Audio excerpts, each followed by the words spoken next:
তুলসীটা কোথায় গেল রে? ওই তো নিচে বাবা। এই কি বীরেন বাবু, আপনি চেয়ার থেকে ভাবে পড়লেন কি করে? চেয়ারের পাটা হঠাৎ করে স্লিপ করে গেল। আমি কি আপনাকে তুলে ধরবো স্যার? না, আমি নিজেই উঠতে পারবো।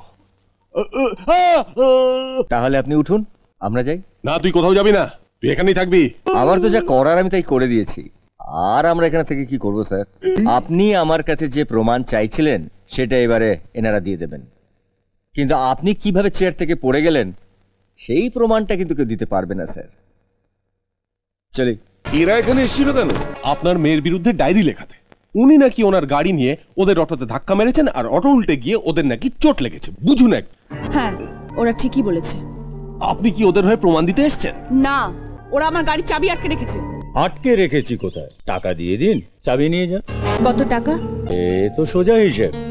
রতনের সারাদিনের রোজগার যেটা নষ্ট হয়েছে 500, আর অটো সারাতে লেগেছে 400, মোট 900। দিন দিন, চাবিটা দিন। না, আগে টাকাটা দাও, তারপর চাবিটা দেব। এই, এটা কি হচ্ছে? কি হচ্ছে এটা? ভেবেছিলেন যে সিরাজ কাকার বয়স হয়ে যেতে বাবার পোষা গুন্ডাগুলোকে এখানে এনে ভয় দেখি চাবিটা নিয়ে নেবেন।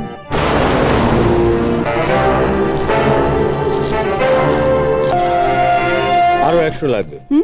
কেন 100 দেবো কেন? 900 কথা হচ্ছে, 900 দিয়েছি।